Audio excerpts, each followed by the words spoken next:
Welcome back. Hillary Clinton's campaign claiming that a scathing State Department Inspector General's report exonerates her use of a private email server, contrary to the report's finding that Clinton violated the Federal Records Act by not turning over her emails before she left office. This, as new evidence reveals attempts to hack that private server, not reported as required to the State Department's security officials. Joining me now is the top Democrat on the House Intelligence Committee and a Hillary Clinton supporter, Congressman Adam Schiff. Congressman, aren't you troubled by this IG report? Actually, I think the IG report, for those of us that have been really following this, doesn't present a whole lot of new information. It does, I think, catalog that going back at least 4 secretaries of state, each of them as either in full or in part used private email to conduct official business. And I think it certainly sets that out with a little more detail than we had before, but nothing all that striking. Well, Congressman, let me just fix the record here, because Madeleine Albright used no email. Neither did Condoleezza Rice. Neither of them used any emails. Colin Powell used email. He was the first to use email. He used both personal and official email. And the report acknowledges that he did not turn over all, but there were requirements that came into play after he left office, long after he left office, in the midway through the Clinton tenure.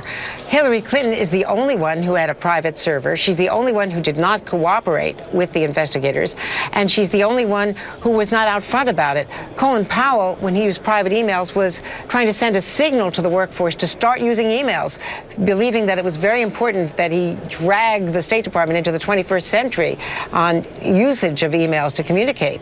She was doing this so secretively, according to the emails that have now been released in this report, that in fact people were told don't ever discuss the personal email usage.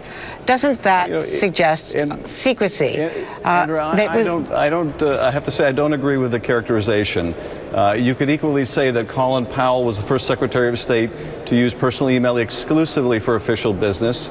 He didn't provide any of those emails when he left office. Excuse me, but he used... People have been surprisingly mute about the fact that Secretary Powell, the former, if I could finish, the former National Security Advisor, former chairman of the Joint Chiefs of Staff, effectively used the same practice, not his own server, but nonetheless a private server, not a State Department server. And if you look back to the Rice administration, while she didn't personally use email, her top staff did. And her top staff conducted official business using personal email. Even the current Secretary of State, even after all of this controversy, has said that on occasion he has used personal email for official business. None of that makes it right, but it certainly makes it, unfortunately, consistent across many administrations and many secretaries of state. I have to interrupt you, Congressman, because the facts are that when Secretary Kerry came into office, it was long before anyone knew about the private email, about the private server, and he was transitioning from the Senate and immediately archived those. She is, according to this report, she is the only Secretary of State who not only used a private server, but turned over nothing. Andrea, I'm not trying to criticize Secretary Kerry. I think he's an extraordinary secretary.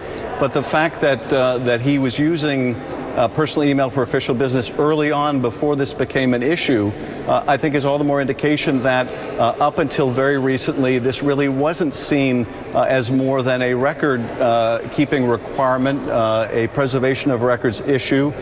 It is now, viewed very much differently in the era of cybersecurity and cyber theft and hacking. I think the complexion of the issue certainly has changed. You're right about that.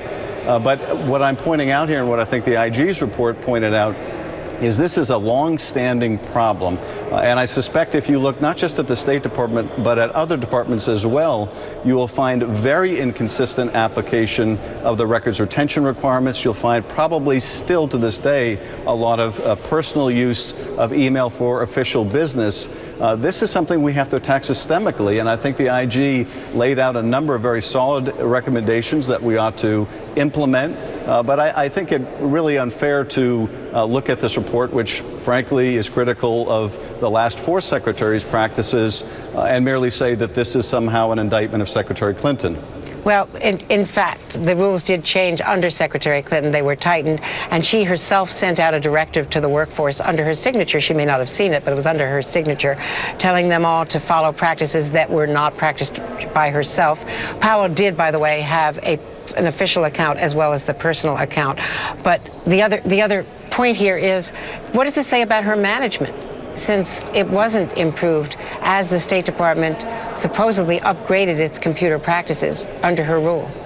Look, I think the Secretary has said it best herself. It was a mistake. She should not have used a private server for her official business, and had she to do it again, she would not employ that same practice. She wanted to protect her private emails and her privacy, which I can understand. But frankly, this is not new. This is something the Secretary has acknowledged for months and months. It's been the subject of extensive commentary throughout the campaign. And I think in the broader scheme of things, honestly, if I compare the additional value or input of this Inspector General report, along with what's happened this week in terms of Donald Trump's acknowledgement, for example, that he was happy to see the housing crisis because it was an opportunity for him to make more money. I think that's far more consequence to the American people. I know a great many of my constituents lost their homes during that downturn in the economy and are not given any comfort by the fact that Donald Trump welcomed that because he could make more money. That is something I think that goes to the heart of Americans' economic concerns going forward, far more than an email issue that frankly has been around in various iterations now for a couple years. Adam Schiff, thank you very much, Congressman. Thanks for being with us.